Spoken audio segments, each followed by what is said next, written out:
야구 뒷담화 비하인드 오신 여러분 환영합니다. 안녕하세요. 저는 진행을 맡은 MBC 아나운서 박소영입니다. 이번 주는 김강민 해설위원, 정세영 기자, 류성규 전 SSC 단장님 그리고 김창기 PD님 함께합니다. 어서 오세요. 안녕하세요. 안녕하세요. 김창기 PD님은요. 사실 시즌 전에 저희 비하인드 출연해 주셔서 한화가 3위를 할 거다 선전을 예상해 주신 분입니다. 그 당시에는 너무 산화가 3등 한다고 한 다음에 너무 욕을 많이 먹어가지고 댓글 폭발했잖아요. 진짜 거의 네. 비하인드 2년 역사상 네. 네, 녹화하면서도 이거 충분히 어그로 끌겠는데 하고 생각했는데 진짜요? 예상 이상으로 폭발했습니다.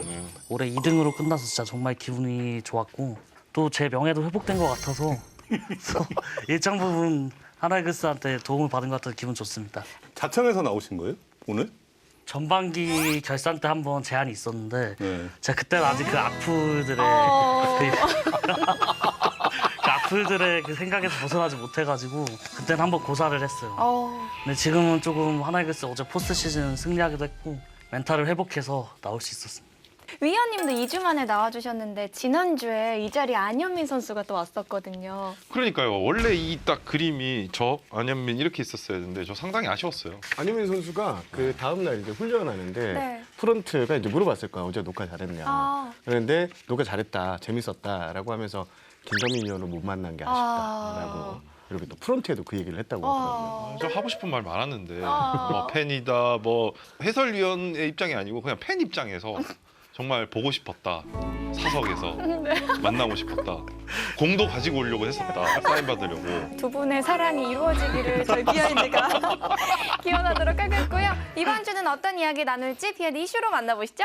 삼성 대 한화 플레이오프 승자는 야구 대표팀 35인 명단 분석, 미리 보는 스토브리그. 첫 번째 주제는 삼성 한화 플레이오프 승자는 저희가 미리 보는 포스트 시즌 주제로 이야기 나눴을 때 단장님께서 업셋이 한 번은 일어날 거다 하셨는데 삼성이 그 주인공이 됐네요.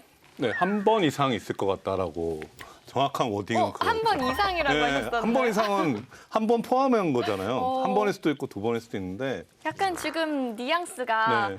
한 번 더 일어날 거다 약간 이런 느낌인가요? 아니요 그런 건 아니고요. 그 당시에 한 번 이상이라는 표현을 썼죠. 한 번 이상. 네. 사실 대진표 예상했을 때는 그때 출연하셨던 세 분이 다 SSG가 올라갈 거다 예상을 해주셨는데 SSG가 어떤 점들이 좀 안 풀렸던 걸까요? 저는 앤더슨 선수의 지분이 한 80% 된다. 그렇게 평가하고 싶습니다. 건강 이슈가요? 뭐 건강 이슈도 있지만 일단 1차전에 못 나왔다. 음. 그리고 가장 중요한 3차전에서도 선발 역할을 못 해줬다. 의원님 보시기에 타선은 좀 어땠나요?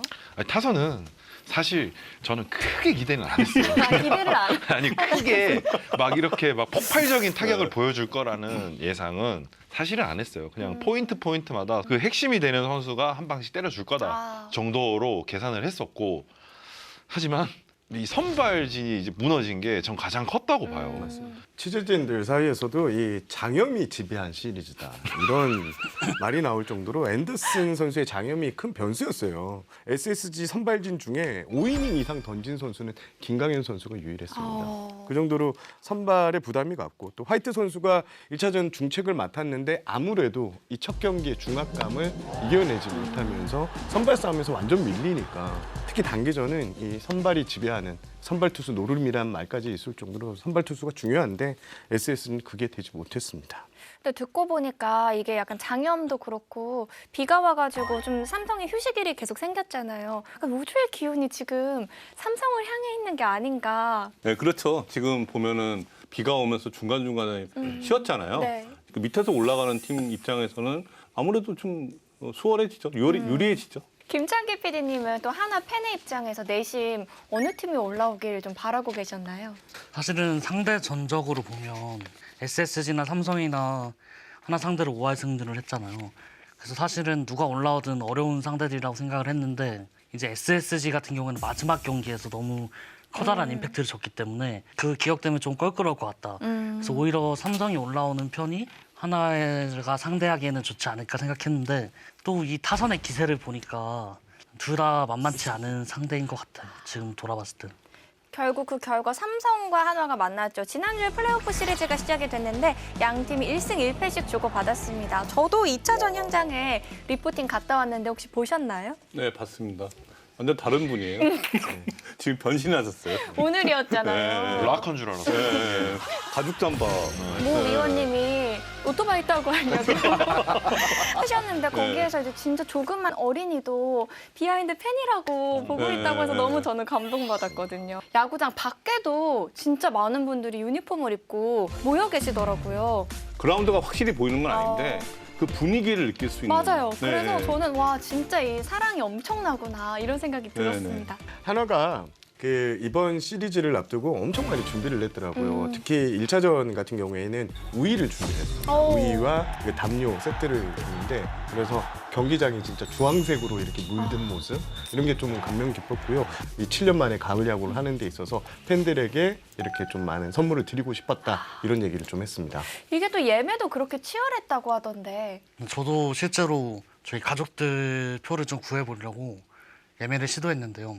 뭐 7만 번대가 뜨더라고요. 네. 근데 대전 이제 하나생명 볼파크가 17,000석인데 네.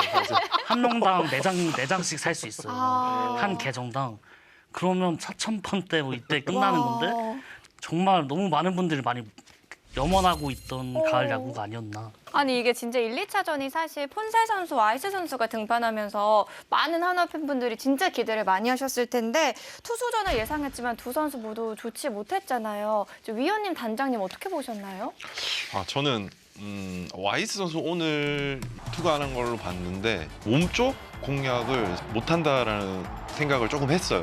큰 경기에서 특징이라고 하면 몸쪽에 오는 공은 정확히 제구가 되지 않으면 타자들이 그냥 맞고 나가려고 해요. 큰 경기이기 때문에. 또 다르게 분석을 하면 삼성 선수들이 대처를 되게 잘한다. 바깥쪽 공략은 다 때려내요. 그리고 존에서 벗어나는 공들은 굉장히 괴롭히고 와이 선수가 몸쪽으로 날리는 공들이 몇 개가 있었는데 그런 공들이 나오니까 바깥쪽 승부가 생각보다 많았어요. 그런 공략들을 삼성 타자들이 잘했다. 단장님 보시기에는 어떠셨어요? 폰세는 9월 이후에 그 ERA가 3.52였잖아요. 첫 패도 하고 그 분위기가 좀 이어진 것 같은 느낌이었고요. 와이스는 저는 1회 봤을 때는 와, 못 치겠다 싶었어요. 1회 포인트는 네. 이 체인지업이 엄청 좋았거든요. 체인지업이 삼성이 그 상위 타선이 다 좌타자잖아요. 네. 좌타자한테 다 체인지업을 던지는데 야 이거 마구다. 저는 못 치겠다 싶었는데 3회 그렇게 비기닝을 허용할 줄은 몰랐어요. 타선이 한 바퀴 돌면서 패턴을 바꾸더라고요. 그 뭐 왜 바꿨나 싶을 정도 저는. 그 아마 디아즈 선수에게 적시타 맞을 때 선상 2루타를 맞을 때 그게 아마 체인지업이었을 거예요. 체인지업이 1, 2회보다는 조금 무뎌졌다. 그렇게 보여졌었어요. 예, 김경문 감독이 이런 얘기를 했습니다. 이 선발 투수가 보통 1, 2회를 잘 넘기면 5회까지 쭉 끌고 가는데 이 두 선수 모두 특히 와이스 선수는 3회부터 무너졌다. 그래서 야구가 참 어렵다. 공식적으로 이제 경기 후 인터뷰에서 했고요. 더가웃에서 이렇게 보면서 구위 자체는 크게 본인이 봤을 때 이 정도인가? 라는 생각을 할 정도로 두 선수가 괜찮았다고 합니다. 그래서 오늘 김경문 감독의 말은 다음 경기에서는 더 좋은 피칭을 할 것 같다. 이렇게 희망을 남겼습니다. 1승 1패하긴 했지만 폰세 와이스 선수 경기였다는 점에서 한화 팬들은 지금 좀 심경이 어떤지 궁금해요. 사실은 조금 반반이에요. 실망스러운 마음도 분명히 당연히 있는 건 사실이고 하지만 폰세 와이스 선수가 없었다면 우리가 이 플레이오프 무대에 올 수 있었을까? 그런 부분에서 좀 아쉬운 마음과 그 두 선수를 좀 이해하고 싶은 마음. 엄마 같아요. 항상 그렇습니다. 네. 아니 근데 폰세 선수는 사실 초반부터 좋지 않았는데도 김경문 감독님께서 6회까지 기회를 주셨잖아요. 결과적으로 놓고 보면 불펜을 아낄 수 있었던 결정이었지만 그땐 좀 불안불안하다는 사람들도 많았거든요. 이 감독님 경기 운영에 대해서는 어떻게 보셨나요? 저는 이해 가는 대목이고요. 1차전 있잖아요. 5경기 중에 1차전이고 1선발인데 조기에 강판시키기는 조금 어렵다고 봤거든요. 6회까지 끌고 간 건 저는 이해할 만한 상황이었다고 생각합니다. 의원님은요? 아 저도 충분히 이해가 가고 그리고 1차전을 그 기다리고 있는 팀 입장에서 지는 상황은 빈번해요. 많이 일어나요. 일어나기 때문에 뭐 그럴 수도 있다. 그리고 어찌됐든 폰세 선수가 6이닝을 끌어주는 것 자체가 점수를 줬지만 거기에서 가지고 오는 효과가 분명히 크다고 봅니다. 저도. 네. 한화 한화 팬 입장에서는 솔직히 그때 어떤 마음이셨어요? 폰세 선수가 그렇게 점수 준다는 건 예상하지 못했죠. 근데 일단은 폰세 선수가 그렇게 맞고 있는 상황에서 한화에 있는 어떤 투수가 폰세 선수보다 좋은 공을 가지고 있는 선수는 사실 없잖아요. 그래서 이 폰세 선수를 내리고 교체했을 때 과연 그 선수가 공략당하지 않을까? 그런 생각은 사실 있었고 2회 이후에 그래도 어느 정도는 그 안정을 찾아가서 그래서 폰세 선수를 끌고 가는 판단 자체는 너무 좋았다고 생각합니다. 근데 또 문동주 선수가 불펜 등판에서 진짜 좋은 모습을 보여줬는데요. 앞으로 이제 활용 방안이 어떻게 될지 뭐 4차전 선발로 나올 거다 이런 얘기도 있던데 혹시 뭐 이야기 있을까요, 기자님? 지금 김경문 감독의 경기 전 인터뷰나 경기 후 인터뷰를 보면 모든 가능성을 열어두고 있겠다. 다만 오늘은 2차전에 나올 수도 있겠다라고 경기 전에 얘기를 할 수는 했었는데 안 나왔단 말이에요. 그러니까 이제 남은 예정대로 4차전의 선발 가능성도 어느 정도는 있겠다. 그런데 경기 상황에 따라 3차전에서 뭔가 박빙의 상황이면 가장 지금 현재 팀 내 구위가 있기 때문에 선발 투수 뒤에 붙이든지 마무리를 쓰든지 여러 가지 상황이 열려 있다고 보시는 게 맞는 것 같습니다. 단장님 어떻게 예상하세요, 문동주 선수? 저는 문동주는 불펜으로 쓸 것 같아요. 4차전 선발을 쓰려고 했으면 2차전 대기를 하기 어렵거든요. 대기를 하기 어려운데 2차전에 불펜 등판 가능성을 열어놓은 거예요. 그러면은 이게 4차전 선발이 아닐 수도 있는 거거든요. 오늘 등판할 상황이 없었습니다. 근데 4차전 선발이 문동주가 아니면 그 대안은 제가 볼 때 정우주예요. 근데 정우주 선수가 오늘 중간에 나와서 29만 던졌어요. 사실 그 다음 이닝을 던질 수 있는 상황이었거든요. 어떻게 보면 던져야 될 상황인데 거기서 서브 시키더라고요. 그러면 4차전 선발이 정우주의 가능성이 있다고 저는 봤습니다. 그 대목에서. 왜냐하면 지금 김선 마무리는 이제는 거의 불가한 상황이에요. 그럼 누군가가 마무리해야 되잖아요. 근데 그 역할을 신인 정우주한테 주기는 어렵고 박상원이나 한승혁이 하기도 어렵고 그러면 지금 문동주 카드밖에는 없을 것 같아요. 3차전도 문동주는 대기할 것이다라고 저는 그렇게 보이더라고요. 아, 예측을 이렇게 하는 거구나. 네.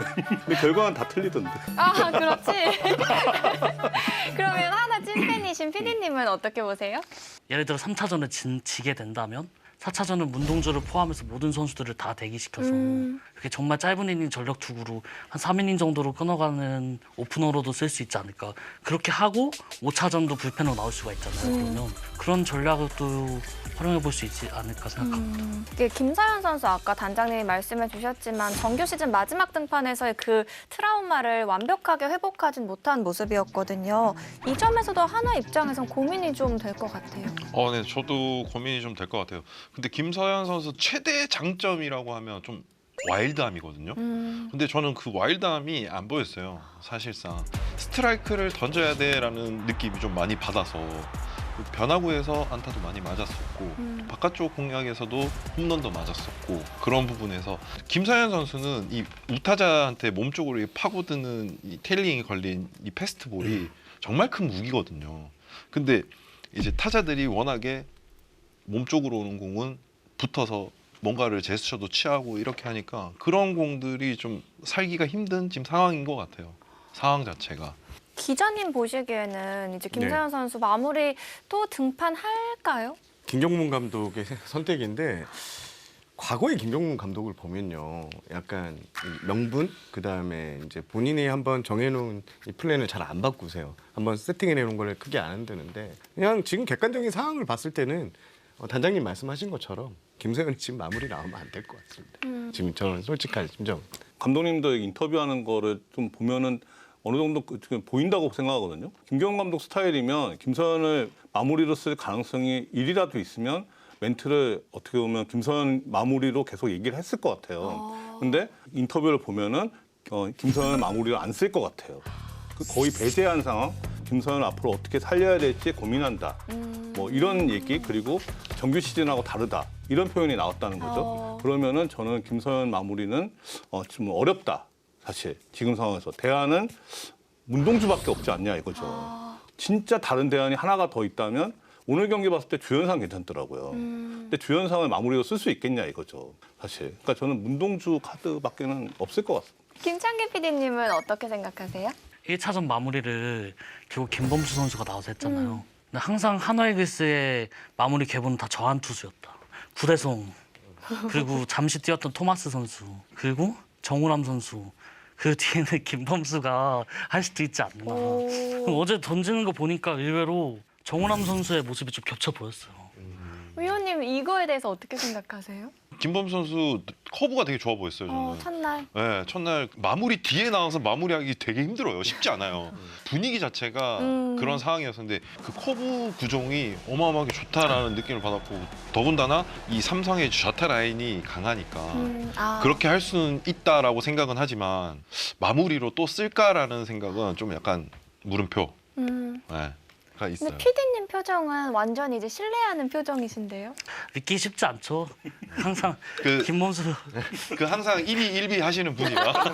근데 사실은 김범수 선수의 성장 과정이 네. 하나이글스의 성장 과정과 항상 그 헤매던 그 과정이 하나이글스의 이 상승 곡선과 상당히 비슷하거든요. 그 10년 이상 부진하다가 올 시즌에 완전히 개화하는 모습 보였기 때문에 그것도 FA 시즌이잖아요. 맞아요. 네. 그 마무리로 놓고 보지 말고 그냥 중간 상황에서 좌타 라인이 걸렸을 때 김범수 선수를 활용하지 않을까라는 생각은 있어요. 충분히. 그러면 저희가 이번엔 타선 얘기 한번 해볼게요. 타선에서 좀 눈에 띄었던 선수가 있으실까요? 먼저 위원님부터. 한화 이제 타선에서는 최은성 선수가 어제 경기 1차전에서 정말 대단한 상황에서 이제 한번 해줘서 이겼었고 그런데 오늘은 그런 선수들이 조금은 없었어요. 네, 그렇기 때문에 이제 점수도 좀 빈타였고 근데 마지막에 이제 노시환 선수도 이제 홈런을 때려냈고 그렇게 해서 저는 노시환 최은성 그 라인 그 최은성 선수가 진짜 이제 역전도 하고 쓸기까지 박으면서 진짜 멋있었잖아요. 네, 그 2타점 적시타를 때리는 그 상황이 무사 상황에서 앞에 타자 2명이 이제 못 친 상황이었잖아요. 그래서 거기서 만약에 점수가 못 나면 흐름 자체가 완벽하게 삼성 쪽으로 넘어가는 상황이었어요. 그 상황은 그냥 거기서 점수가 못 나면 경기를 졌다고 해도 과언이 아닐 정도로 되게 중요한 상황이었었는데 그 상황에서 이제 최은성 선수가 2타점을 만들어내면서 가지고 왔던 부분 그런 부분을 봤을 때 중요한 상황에서 하는 타자는 아마 최은성이 아닐까. 저는 그 장면 보면서 위원님 생각이 났는데 위원님께서 또 혹시 시즌 초반 때처럼 전화하셔가지고 최은성 선수가 잘한 거 아닌지. 그건 노코멘트 할게요. 왜요? 그건 노코멘트 할게요. 일단 전화를 하긴 했어요. 네, 최은성 선수 전화했었고 내가 타선에서 꼽을 애가 네밖에 없다 그런 말을 했어요. 너 준비 잘해라 내가 그런 말을 하긴 했어요. 근데 어김없이 또 쳐주더라고요. 네. 또 다른 분들은 눈에 띄었던 타자 한 번씩 꼽아볼까요? 저는 문현빈 선수. 그러니까 일단 1차전 승리를 가는데 최은성 선수도 잘했지만 이 문현빈 선수가 앞에서 3안타를 때려주고 확실히 문현빈 선수가 성장했다는 걸 가을 야구 첫 경기에 보여줬고 오늘 2차전 같은 경우에 침묵했단 말이에요. 그 정도로 야 문현빈 선수가 하나 타선에 차지하는 비중이 이 정도구나. 이 선수가 터져야지만 하나가 한번 제대로 해볼 수 있다 이런 생각을 좀 많이 가져봤습니다. 근데 하나는 전반적으로 사실 상위 타선이 괜찮긴 하더라고요. 그 중에서 리베라토 같은 경우에 오늘 그 밀어서 홈런 친 게 되게 인상적이었습니다. 사실 밀어서 그러니까 홈런 치는 선수는 좀 무섭거든요. 상대팀 입장에서 자존감을 넘겼잖아요. 사실 무섭기는 사실 디아즈가 무섭죠. 근데 상대팀이 봤을 때는 그 리베라토는 되게 까다롭게 보일 것 같아요. 네, 밀리고 당기고 다 하니까. 이 얘기들을 다 들어보고 김창기 PD님은 어떤 선수를 꼽으시겠어요? 제가 얘기하고 싶었던 선수를 다 말씀해 주셔서 근데 저는 손아섭 선수도 되게 역할이 중요했다고 생각해요. 1차전에 투 스트라이크 상황에서 좌완 투수로 바꿨잖아요. 그게 타자 입장에서는 조금 나를 무조건 잡고 가겠다 그런 프레셔가 엄청 느껴지는 상황에 또 왼손에 볼 빠른 배찬승 선수를 투입해서 나를 완전히 잡고 가겠다 그런 상황인데 바깥쪽에 빠지는 슬라이더를 정말 배트에 한 1mm 정도 스친 것 같아요. 그렇게 커트하고 제구 흔들린 사이에 패스트볼을 받아쳐서 2루타를 치는 모습 보면서 이런 부분이 베테랑의 힘이다. 손아섭 선수가 그토록 열망하던 가을 야구. 지금 제보가 들어왔는데 그때 소리 지르셨다는 루머가 있다는데요? 소리는 안 질렀어. 그럼 그냥 그러면서 바로 저기 하이라이트 편집 들어간 거 아니에요? 손아섭 선수? 바로 했죠. 그러면 이번에는 하나 타선에서 아쉬웠던 점 있으시면 말씀해 주세요. 아쉬웠다기보다 보통 이렇게 한 2주를 쉬고 들어왔기 때문에 네. 타선이 1차전은 고전하고 2차전부터 조금 올라가야 되는데 지금 거꾸로였어요. 그게 좀 의아해요. 뭘까요, 위원님? 사실 오늘은 조금은 조금은 성급한 느낌도 없지 않아 있었어요. 너무 빠른 공격, 그냥 무턱대고 치는 느낌도 살짝은 보여서 너무 이 분위기를 타는 거 아닌가?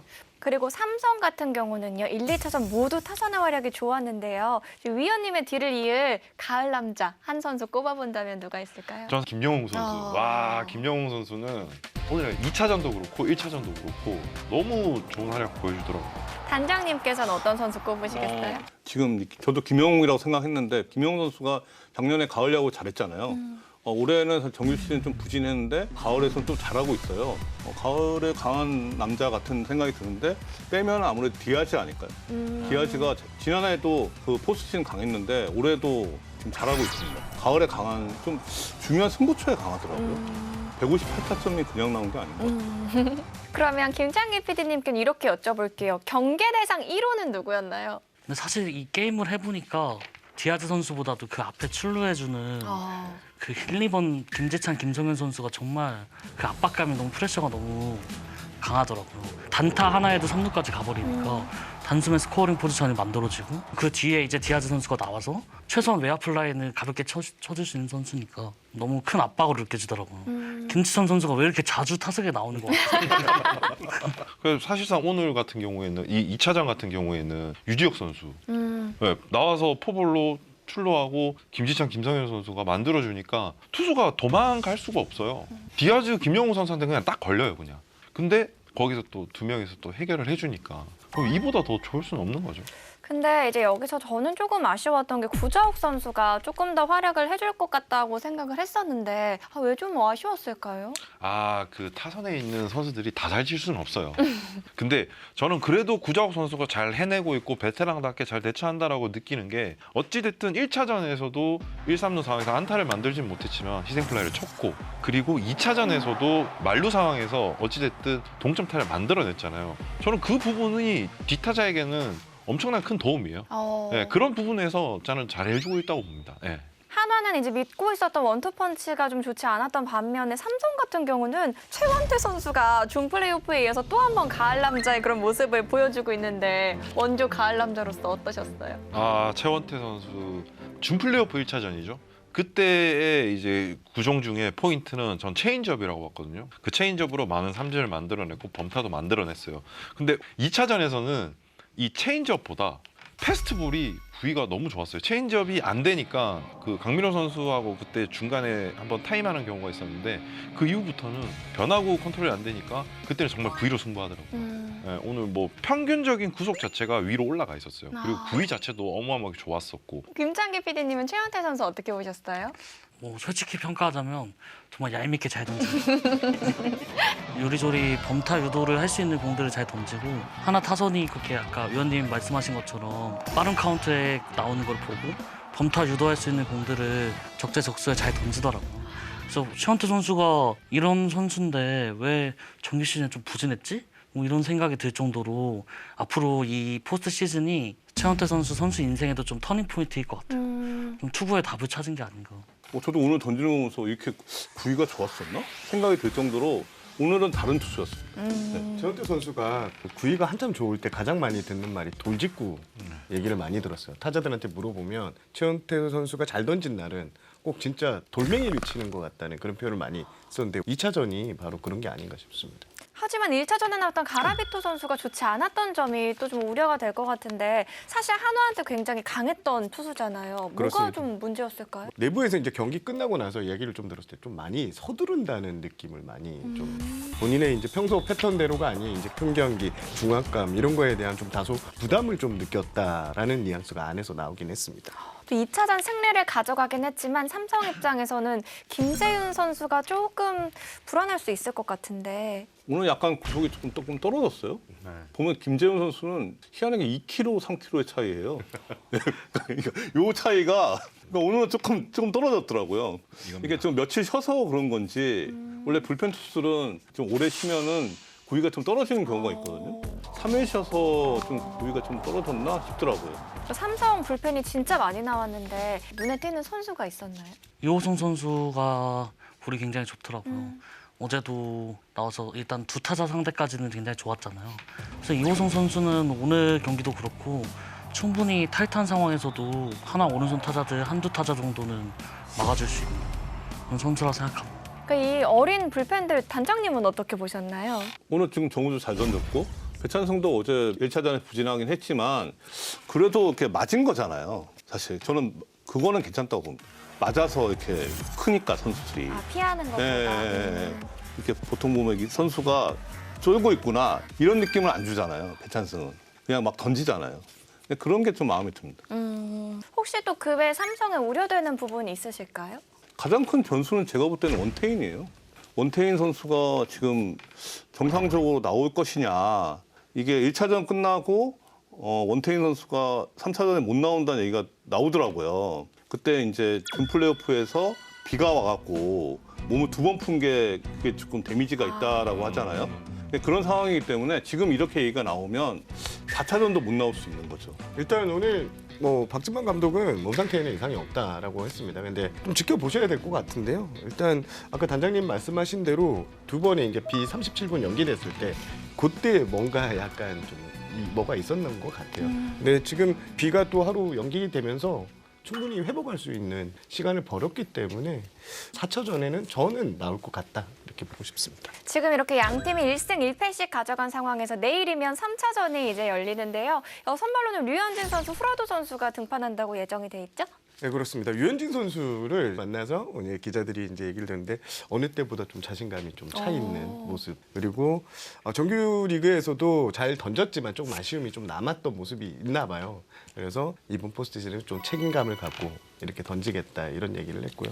후라도 선수 같은 경우에는 뭐 앞선 준 플레이오프에서 거의 시리즈를 끝내주는 이 활약을 했기 때문에 삼성에서 지금 가장 기대를 거는 포인트 후라도 선수의 이 경기 지배력. 을 믿고 있는 것 같습니다. 진짜 류현진 선수가 오랜만에 이렇게 가을에 등판하는데 어떨까요? 아마 한국에서 포스트 시즌 마지막 2007년 플레이오프였을 거예요. 그래서 사실 뭐 연도만 따지고 보면 정말 18년의 세월이 흘렀는데 그 동안에 뭐 하나이글스에서 그때는 거의 막내였는데 많은 부분이 달라졌을 거예요. 그동안 경험도 많이 했을 거고. 잘할 것 같으신가요? 사실 류현진을 믿지 않으면 하나를 믿을 수 있는 투수가 없잖아요.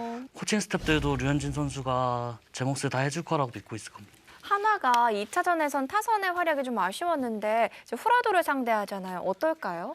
큰 점수를 내기는 어렵다. 아무리 많이 점수 내봤자 3점 이내일 것 같고 그렇기 때문에 타이트한 불펜의 싸움 그리고 뭐 작전 야구 그런 게 조금 필요한 경기가 아닐까 생각합니다. 저는 모른다. 폰세 와이스도 점수를 이렇게 주는데 그러니까요. 진짜 이 시리즈를 예측한다는 것 자체가 너무 힘들어요. 단장님도 오늘 진짜 예측하기 어렵다 하셨잖아요. 아니 이게 예측이 다 안 맞잖아요. 그러니까 네.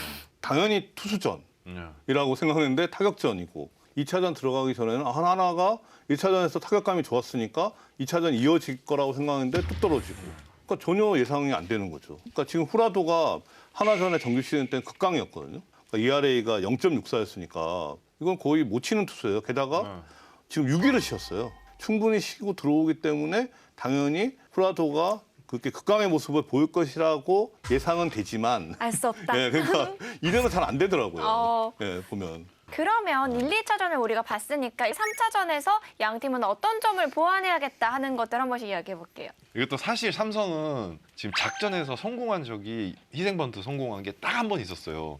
근데 후라도 류현진 선수가 이제 맞대결을 펼칠 때는 이제 작전이 어느 정도는 성공해야 되지 않을까. 이제 이게 안 성공할 될 때도 수 됐다. 있다. 네, 성공할 때도 됐다. 저는 이번 시리즈를 보면 앞선 와일드카드 결정전 준 플레이오프는 다 선취점을 뽑는 팀들이 결국 승리를 했어요.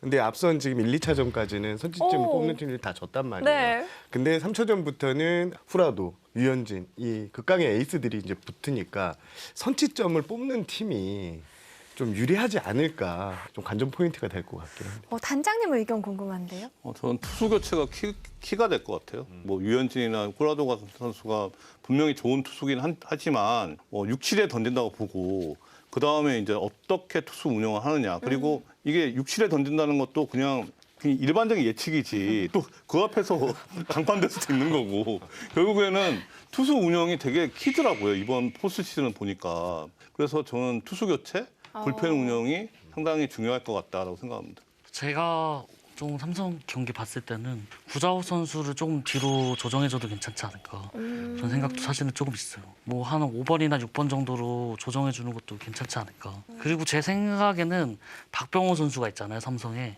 한 번쯤은 뭔가 큰 역할을 해주지 않을까. 나와야 된다. 네, 그런 생각이 살짝 들어요.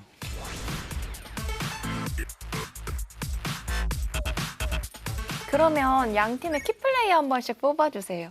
오늘이 그 김경문 감독님이 얘기를 했잖아요. 그 정우주 선수를 가장 중요한 상황에 쓰겠다. 그래서 오늘 어떻게 보면 가장 중요한 상황이 한 번 나왔어요. 그래서 투아웃을 막 잡고 이닝을 마무리해줬고. 그래서 정우주 선수가 제가 봤을 때는 앞으로도 그런 비슷한 역할을 많이 할 텐데 얼마큼 막아주느냐가 중요한 역할일 것 같고, 삼성 같은 경우에는 구자욱 선수의 부활이 아닌가. 이렇게 사실은 부진할 선수는 아니거든요. 에버리지가 있는 선수였고, 그리고 감이 좋은 상태로 후반기를 질주하면서 포스트 시즌에 들어왔잖아요. 본인의 페이스를 곧 찾을 수 있을 것 같습니다.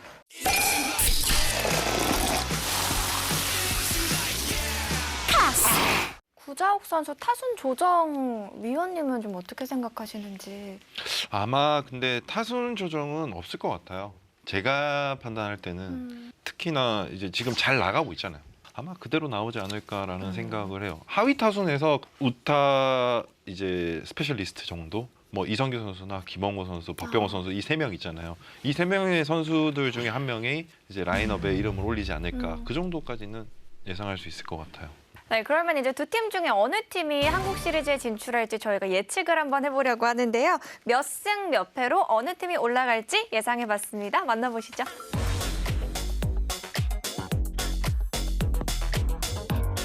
오, 김창기 PD님 사진 처음 봤어요. 누구세요? 몇 살 때예요, 저게? 4년 전. 아, 4년 동안 벌크업에 성공을 하셨네요.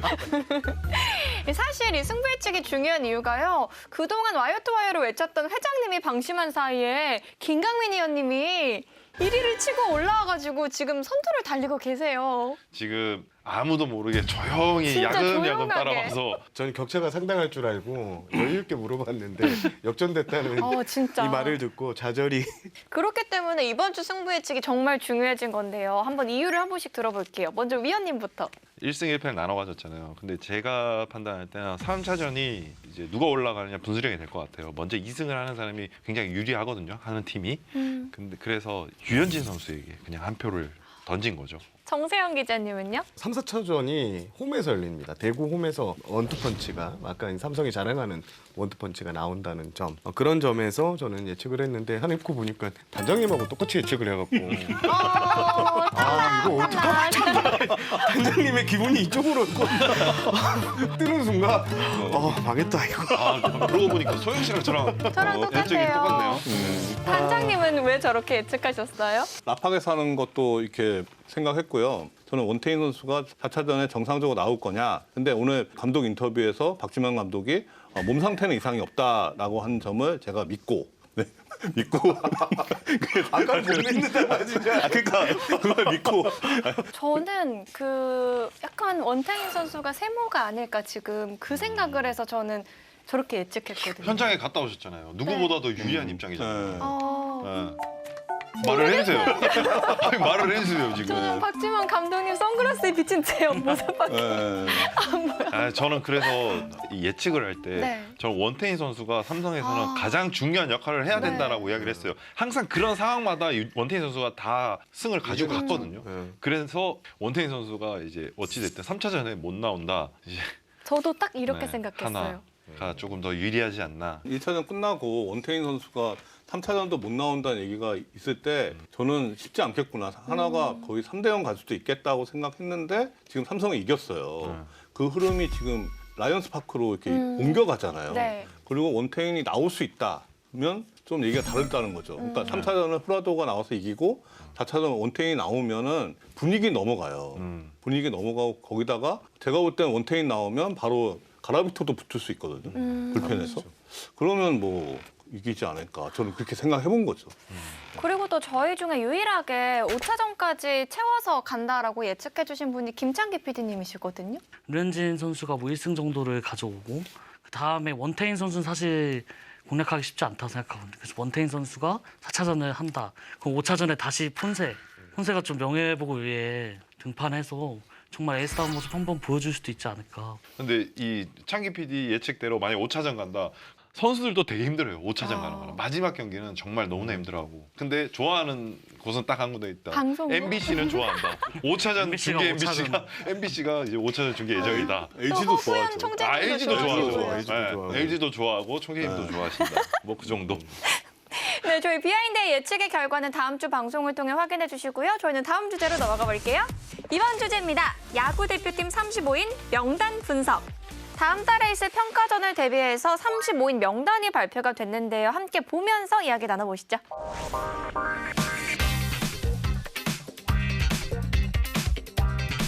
네, 먼저 우리 전력강화위원회 위원이신 김강민 위원님, 이번 명단은 어떤 점을 좀 중점적으로 발탁을 했을까요?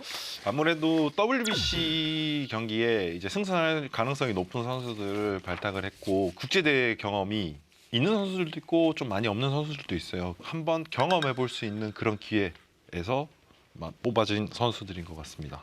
이걸 팀별로 살펴보면요. 먼저 LG가 7명 가장 많고요. 한화도 6명이나 선발이 됐는데 2년 전에 정우람 선수가 관련해서 했던 인터뷰가 회자가 되고 있죠. 뭐 앞으로 한 3년 이내에 아마 제가 장담하는데 저희 팀에서 대표팀에서 제일 많이 나올 거라고 저는 생각합니다. 그때 이강철 감독님 기자회견이 떠오르지 않을 수가 없는데요. 그때 사실 하나는 왜 한 명도 없죠라는 질문에 그렇게 뭐 웃음으로 승화하시는 모습이 조금 기분이 안 좋긴 했거든요. 물론 우리가 못해서 배출을 못한 건 맞지만 하나 팬들이 분노했거든요. 이게 뭐 확정적인 명단은 아니지만 잉글스의 젊은 선수들이 많이 성장해서 대표팀도 가고 한다는 게 좀 많이 자랑스러운 것 같아요. 그럼 파트별로 한번 살펴볼게요. 먼저 투수, 예상했던 선수들도 있고 저희가 뭐 전혀 언급 안 했던 선수들도 좀 보이는데요. 고졸 루키 3인방, 정우주 선수, 배찬승 선수, 김영호 선수 승선이 정말 눈에 띄는데 이 선수들 관련해서 나온 이야기가 있을까요? 사실 신인 3명이 들어가는 오. 거는 좀 말 그대로 좀 발탁? 예, 그런 성격인 것 같고요. 평가전에 조금 의미를 살린 것 같은 생각이 들더라고요. 요 세 선수를 좀 테스트해보는. 이 선수들은 워낙 올해 성적 자체가 좋아요. 그리고 미래를 봐서도 큰 경기 경험이 필요하다라고 생각을 해요. 그리고 그 선수들이 어찌됐든 평가전에서 이제 어떤 모습을 보여주느냐에 따라서 이제 WBC에 승선할 수 있지 않을까 그런 생각을 가지고 이제 뽑은 선수들이죠. 성영탁 선수는 좀 놀랐어요. 저도 좀 깜짝 픽이라고 봤는데 올해 기아 마운드가 거의 고난의 행군급이었어요. 거기서 이제 한 줄기 빛과 같은 피칭을 보였는데요. 사실 이 선수가 좀 사연이 좀 짠합니다. 그러니까 2024 신인 드래프트에서 10라운드 96순위였어요. 대학 입시 원서를 들고 드래프트 경기를 볼 정도로 지명 당시만 해도 위에서 이제 평가가 받지를 못했습니다. 하지만 프로 와서 이 투심 페스티벌을 좀 장착을 했습니다. 구속까지 이제 상승하면서 올해 좋은 활약을 보여줬는데 리그에서도 상당히 공략하기 좀 까다로운 공이다 이런 평가가 나올 정도로 아마 기술위원회도 이런 모습을 좀 많이 보지 않았을까. 네, 일단 성적에서 좋은 모습을 보였었고 그리고 멀티 이닝을 던져줄 수 있는 릴리프 선수가 그리 많지는 않아요. 이제 그런 부분들을 조금 보고 발탁하게 되었습니다. 그럼 기자님 성영탁 선수 외에 또 좀 눈에 띄었던 선수 있으실까요?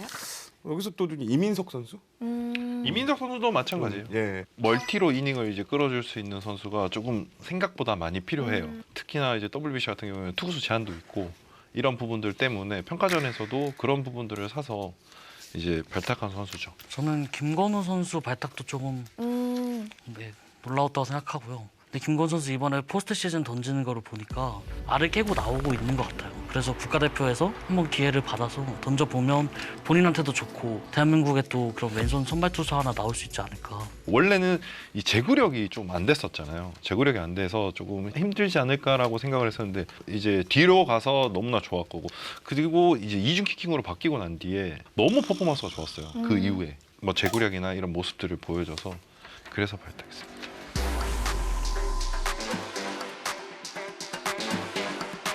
또 이 명단을 보고 일각에서는 좌완 선발이 좀 부족하지 않나 하는 의견도 나오던데. 지금 어찌됐든 이 평가전이라는 거는 올해 이제 많은 이닝을 던진 선수들은 제외한 것도 있거든요. 그런 부분들도 작용을 해서 뽑았다고 보시면 됩니다. 네.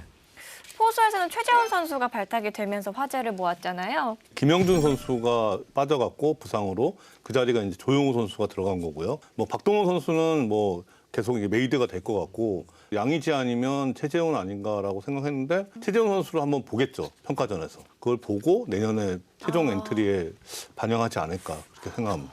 어떤 점을 좀 기대하고 평가전 리스트에 넣으신 거예요? 지금 가는 선수들은 어린 선수들이 꽤 많아요. 그 선수들을 이끌어줄 이제 베테랑 포수가 필요했었고 김영준 선수가 부상으로 빠지면서 이제 최재원 선수가 그 역할을 해줄 수 있을 것 같아서 부상으로 좀 빠져있는 선수들이 있는데 향후에 승선 가능성이 있을까요? 원활한 복귀를 한다면 승선 가능성은 충분히 다들 있는 선수죠. 그럼 지금 상태가 결국 중요할 텐데 혹시 들려오는 이야기가 김영준 선수 같은 경우에는 16일 날 유구골 제거 수술을 받았습니다. 이제 20일 날 퇴원을 하게 되는데요. 빨리 이제 합류해서 몸 만들기는 계속 이어가겠다 이런 얘기를 했고요. 구단에서 생각하는 이 지하율 회복 시점 경기에 나설 수 있는 시점은 2, 3개월 정도로 보고 있다 이렇게 얘기를 했습니다. 그렇기 때문에 WBC 승선은 좀 쉽지 않겠다 이렇게 보시면 될 것 같습니다. 그러면 회장님께서는 내야에서 눈에 띄는 선수가 있으셨나요? 예, 한동희 선수 어. 2군에서 당연히 이제 폭격을 했기 때문에 4할 타율에 내야에서 우타 자원이 없어서 좀 많이 들어갔을 것 같다 이런 생각을 좀 해봤고요. 나머지는 저는 없는 선수 중에 이재훈 선수가 좀 약간 아쉽긴 합니다. 아니 그렇게 아쉬운 선수도 생각보다 많아요. 그렇죠. 네, 그래도 지금 상황에서는 이 선수가 더 낫지 않을까라는 상황. 그럼 한동희 선수는 그래도 2군에서 활약을 한 건데 어떤 점을 좀 높게 보신 거예요? 한동희 선수는 계속해서 꾸준하게 활약을 하고 있는 중이었어요. 그리고 우타 자원 중에서 빅배시기도 하고 여러 가지 평가전에서 한번 어떻게 대처하는지를 보고 싶은 생각이 조금 더 강했습니다. 네. 이 내야를 살펴보면 주 포지션이 3루인 선수가 5명이나 있거든요. 이렇게 되면 실제로 주전 3루수는 어떤 선수가 맡게 될까요? 저는 송성문 아닐까요? 저도 송성문 선수는 또 동기부여가 하나 있잖아요. 해외 진출을 하기 위해서 어떤 쇼케이스가 좀 될 수도 있으니까. 저도 당연히 송성문 선수라고 생각해요. 수비력이나 뭐 공격력이나 무장에 나가서 할 수 있는 플레이 어느 하나 빠지는 게 없는 선수라서 국가대표팀에 거의 에이스 역할을 해줘야 되는 선수죠. 그럼 이제 1루는 누가 갈까요? 이재현 선수 아까 아쉽게 발탁이 안 됐다라고 했던 이유가 이 3루를 보는 이 선수들이 모두 다 1루 경험이 가능한 선수들이에요. 멀티적으로 가능한 선수들이라 그래도 3루는 송성문 선수가 보지 않을까 저도 그렇게 생각을 해요. 그럼 이번엔 외야로 가볼게요. 외야는 어떤 선수가 눈에 띄셨나요, 단장님? 문성주 선수가 눈에 띄었는데요. 국가대표 처음이잖아요. 네, 처음인데 홍창기 선수는 뭐 몸 상태를 좀 더 이렇게 확인해야 되니까 최종 엔트리 할 때는 이제 거기서 결정할 것 같고 윤동희 선수는 아무래도 원래 우타 외야수라는 그런 희소성이 있었는데 안현민 선수한테 밀린 게 아닌가. 윤동희 선수도 최종까지 저희가 고민을 많이 했었는데 마지막에 이제 엔트리 빠질 때 몸이 좀 좋지 않지 않나라는 이런 그것도 있었고 지금 외야에 뽑힌 선수들은 올해 퍼포먼스 자체가 굉장히 좋은 선수들이에요. 타격에서 특히나 좋은 선수들이 많아서 국제 대회에서 이제 어떻게 대처하느냐 이걸 보는 게 주된 목표인 것 같습니다. 안현민 선수 같은 경우는 지명타자로도 나올 수 있을 것 같은데 수비까지 생각을 하셨나요? 네, 수비도 생각을 했어요. 이 선수가 큰 무대에 나가서 어떤 수비를 보여주고 어떤 타격을 보여주느냐 또 굉장히 포커스가 될 것 같아요. 그 해외파 선수들 뭐 이정우 선수, 김하성 선수, 김혜성 선수 이런 선수들은 아무래도 발탁 가능성이 높은가요? 아니 가능성이 높죠. 이 선수들이 구단에서 허락한다면 가능성이 높은 선수죠. 그럼 류현진 선수랑 김광현 선수는요? 저는 이게 2월 달에 최종 엔트리 할 때 마지막 결정할 것 같아요. 지금 이제 한 그룹이 류현진, 김광현, 양의지 이 그룹이 있고요. 또 하나 그룹이 이제 부상의 우려가 있는 선수들, 김도영이나 구창모, 홍창기 이런 선수들을 그때 마지막 결정하지 않을까 싶습니다. 단장님 의견하고 비슷한데요. 김하성 선수 같은 경우에는 새 팀을 이적하게 된다면 그게 변수가 좀 될 것 같아요. 스프링 캠프 기간, 시범 경기까지 좀 보고 싶다 이렇게 말할 수도 있을 것 같아서 제가 알기로는 메이저리그 구단에서는 본인이 오고 싶어도 구단에서 허락을 하지 않으면 올 수가 없어요. 그런 사례들도 꽤 있었고요. 네, 이렇게 저희가 패널들의 의견을 모아서 베스트 라인업을 만들어봤는데요. 함께 보시죠.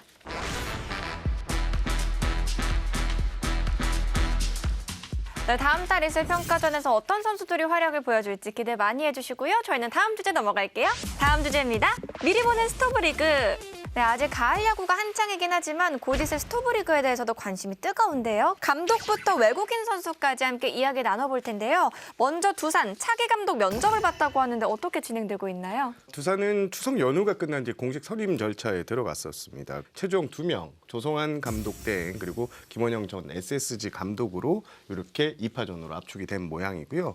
그래서 면접 절차는 지금 다 끝났고 현재로서는 전체적인 분위기를 보면 김원영 전 SSG 감독의 많은 무게추가 기울고 있는 건 사실입니다.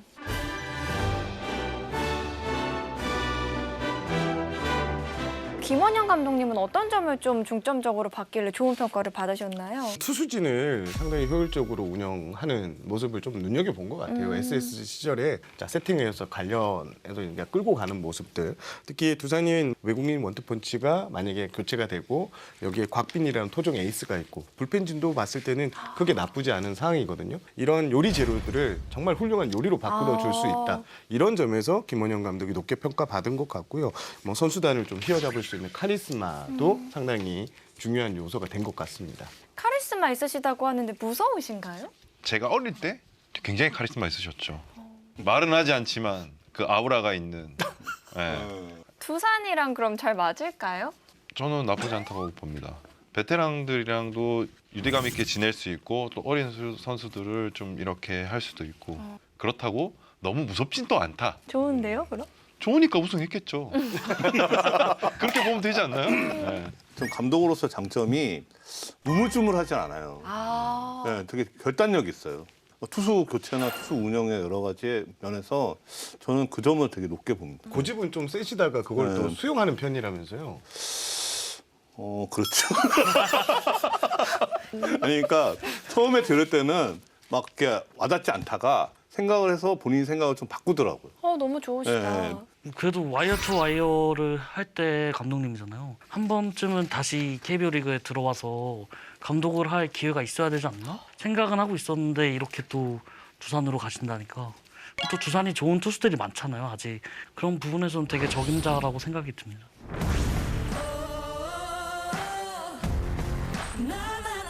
그리고 삼성 같은 경우는요, 단장님께서 예전에 3당 4락이다 이런 말씀하셨는데 업셋했잖아요. 네네. 그럼 재계약 가는 건가요?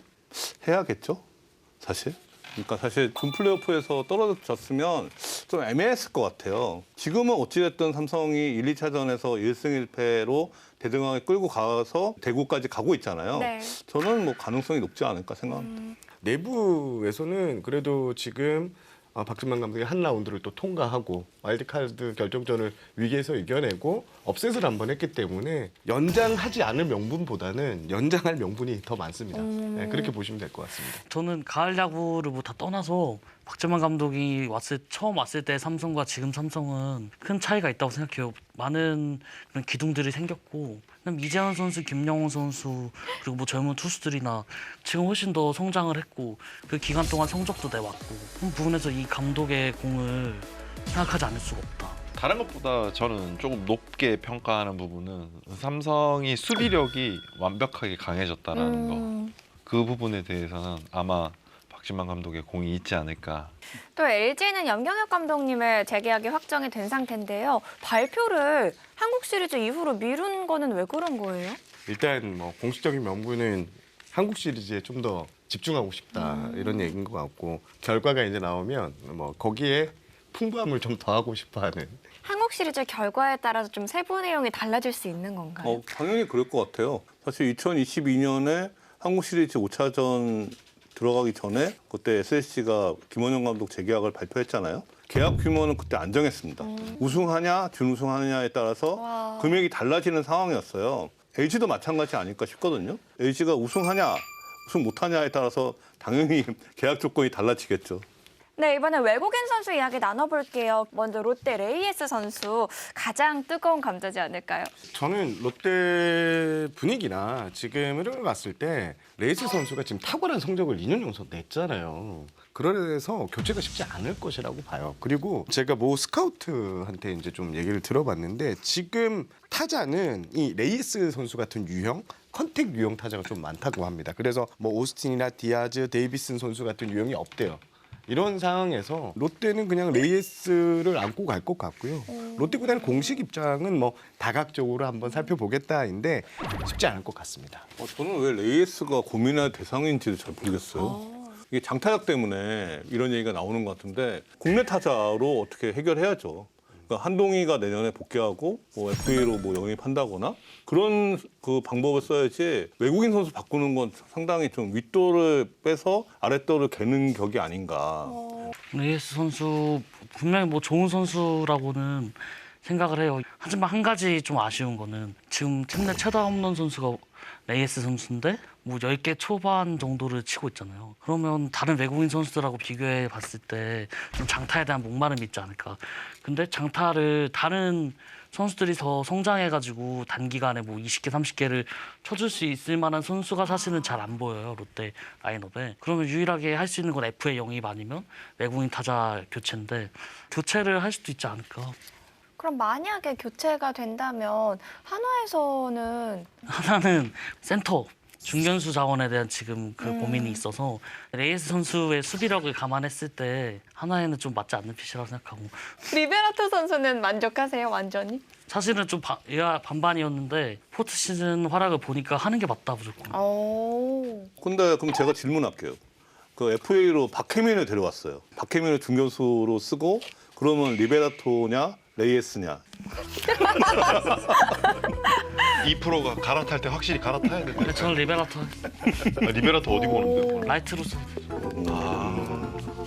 박혜민 선수가 올까요 하나를? 어려울 것 하나가 마음만 먹으면요. 하나가 데려간다 하면 그냥 데려가는 거 아니에요? 사실은 정수빈 선수 때도 하나가 더 불렀다고. 근데 그때 하나랑은 지금의 하나랑은 또 분위기가 다른 완전 차이가. 달라요. 네, 달라요. 그리고 마찬가지로 또 NC의 데이비슨 선수, 또 SSG LAD와 두산 케이브 선수도 성적은 준수했지만 재계약이 불투명한 상황인데요. 관련해서 나온 이야기들이 있을까요?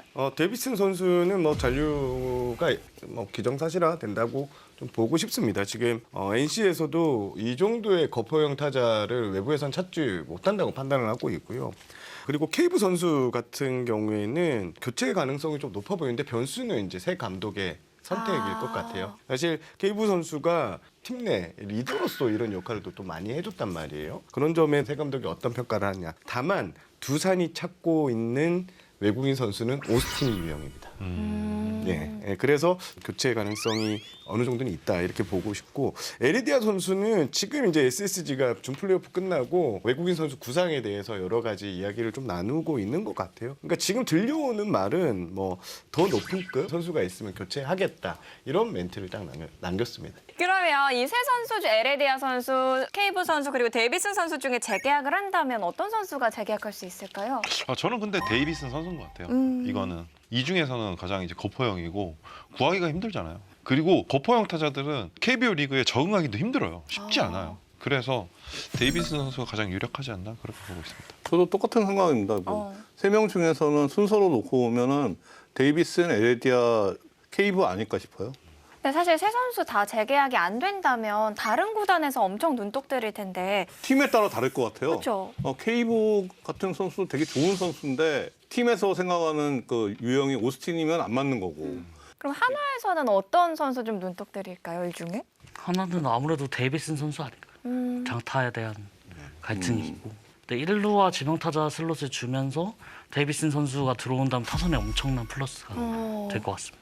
그리고 또 지난해 키움에서 뛰었던 도순 선수가 SNS에 글을 남겼는데요. 내년에 KBO 리그에서 뛸 것이다라고 남겼거든요. 접촉 중인 팀이 있는 걸까요? 만약에 이제 KBO 리그로 돌아온다면 저는 뭐 키움일 것 같아요. 예, 키움이 워낙 이 종잡을 수 없는 팀이라서 그리고 뭐 국내 한 구단이 뭐 도순 선수의 동향을 살폈다 좀 알아봤다는데 이거는 그냥 말 그대로 동향 정도를 살핀 걸로 이렇게 보면 될 것 같습니다.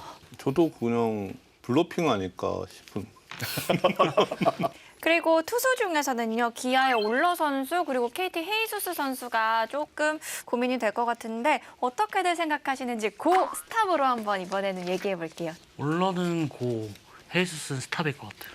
이 리그 전체의 경향이 24년에는 타고였고 올해는 조금 중립적인 성향으로 돌아왔잖아요. 그래서 투수들의 성적이 또 더 올라가고 좋아졌는데 헤이스 선수는 키움 시절보다 KT로 오면서 오히려 성적이 소폭 하락했어요. 그래서 이런 경향성에서 헤이스 선수를 한 해 더 끌고 가는 게 괜찮을까? 그리고 뭐 올러 선수는요? 올러 선수는 고해야 되지 않을까요? 뭐 완전한 리그 슈퍼 에이스의 모습은 아니었지만 또 충분히 이 선발로는 KBO 리그에서 경쟁력 있는 선수였다 생각하고 살짝 그런 잔부상이나 그런 게 있어서 좀 내구도에 대한 그런 의문은 있지만 한 시즌 풀로 건강하게 돌아준다면 정말 좋은 선수인 것 같아요. 저는 헤이스는 스톱일 것 같고요. 올러는 세모 아닐까요? 확실하게 고할 것 같지는 않아요. 좀 애매해요. 저는 올로는 고 똑같아요. 음. 에이수스는 스탑. 스탑. 에이수스는 구단 내부에서도 좀 실망감이 큰 것 같아요. 사실 데리고 올 때 큰 기대를 하고 15승 이상의 기대를 하고 데려왔는데 그 역할을 못 해준 게 정말 많아요. 그리고 좀 이겨야 될 경기 때마다 이제 무너진 경기들 이런 경기들이 많았던 것 같고 올로 선수는 저는 할 것 같아요. 왜냐하면 구단에서 봤을 때 확실한 이제 슬러브 결정구가 좀 눈에 띈다. 그리고 리그를 오래 경험해봤고 내년에는 팀 전력이 좀 더 재정비를 해서 나오면 충분히 이제 타자들의 서포트도 좀 많이 받을 수 있고 이런 의미에서는 좀 저는 고할 것 같습니다. 저도 헤이수 선수는 재계약 안 할 것 같아요. KT에서 데리고 왔을 때는 아마 후라도 선수 정도 네, 기대를 했을 거예요. 근데 그 정도의 퍼포먼스를 내진 못해서 아마 계약을 안 할 것 같고 올러 선수는 처음에 제가 볼 엄청 좋다고 그랬거든요. 근데 가면 갈수록 너무 이제 적응을 못하는 느낌? 그래서 한 번 더 기회를 주지 않을까? 그리고 이번에는 미국행 소식이 들려오는 외국인 선수가 있을까요? 앤더슨, 그다음 폰세, 네일 선수 이 세 선수는 구단에서 주도권이 없습니다. 선수에게 주도권이 넘어가 있는 상태라서 특히 폰세 선수는 뭐 빅리그 진출이 기정사실화돼 있는 것 같고 요 네일 선수도 한 번은 또 했으니까 도전하자는 의지가 있을 것 같고 앤더슨 선수는 좀 고민할 것 같아요. 그러니까 SSG에서 어떻게 제시를 하느냐 그거를 보고 이제 결정할 것 같습니다. 근데 지금으로서는 다 나갈 확률이 좀 높아 보이지 않겠냐 이렇게 생각합니다. 네, 과연 스토브리그를 뜨겁게 달굴 선수는 어떤 선수가 될지 끝까지 지켜봐 주시고요. 저희는 다음 주 더 핫한 이슈, 더 거침없는 입담으로 다시 돌아오겠습니다. 야구 뒷담화가고 싶다면 비하인드로 들어와. 실제로 플레이오프 1차전에 그렇게 승리하고 나서 뭔가 그 안타 하나 칠 때마다 좀 도파민? 저희 같은 배트 식구들이 울지 말라고 우셨어요? 울지는 않았는데 눈시울이 살짝 너무 싫어하신다면. 아니, 근데 하나 팬분들 그 1차전 이기고 나서 우는 분들 많았대요. 진짜요? 네, 그랬대요. 오늘은 오늘은 화난 분들이 많다고. 땀 너무 많이 나는 거 아니에요?